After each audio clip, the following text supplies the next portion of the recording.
নমস্কার বন্ধুরা, আবারও চলে আসলাম কেন্দ্রীয় সরকারের একটি গুরুত্বপূর্ণ প্রকল্পের আপডেট নিয়ে। হ্যাঁ, ঠিকই শুনছেন, শুধুমাত্র আধার কার্ড থাকলে আপনি পেয়ে যেতে পারেন 10 লক্ষ টাকা। আজ আপনাদের সঙ্গে কেন্দ্রীয় সরকারের নতুন প্রকল্প নিয়ে আলোচনা করব। আপনি হয়তো এর আগে এই প্রকল্প সম্পর্কে জানেননি।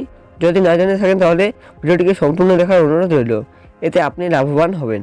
কেন্দ্র সরকার দেশের বেকার যুবক-যুবতীদের স্বনির্ভর করার জন্য বেশ কয়েকটি উদ্যোগ নিচ্ছেন।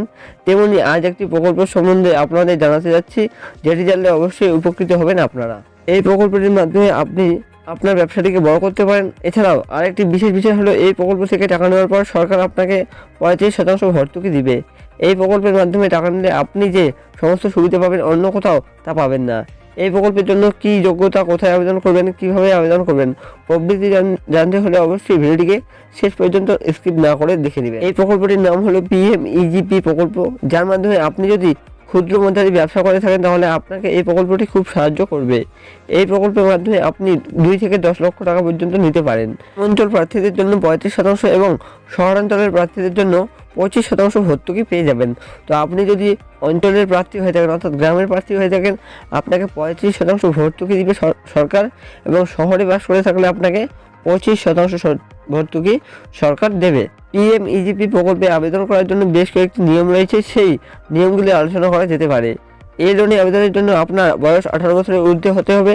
যে ব্যক্তি এই প্রকল্পের সুবিধা নিতে চায় তার একটি ব্যবসা থাকতে হবে। টাকা নেওয়ার সময় আপনাকে একটি ব্যবসা দেখাতে হবে। যদি আপনি এই প্রকল্পের মাধ্যমে 5 লক্ষ থেকে 10 লক্ষ মধ্যে নিতে চান তাহলে আপনার ন্যূনতম শিক্ষাগত যোগ্যতা 8ম শ্রেণী পাস থাকতে হবে।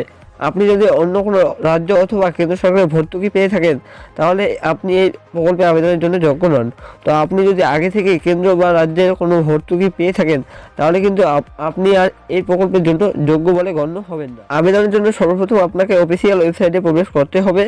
অফিসিয়াল ওয়েবসাইটটি হলো www.kviconline.gov.in।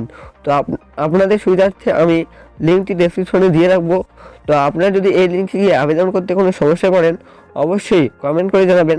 আমি বিস্তারিত আপনাদের জানিয়ে দেবো যে আপনারা কীভাবে আবেদন করবেন। আপনাদের যেখানে সমস্যা হচ্ছে আমি সমাধান করে দেওয়ার চেষ্টা করব।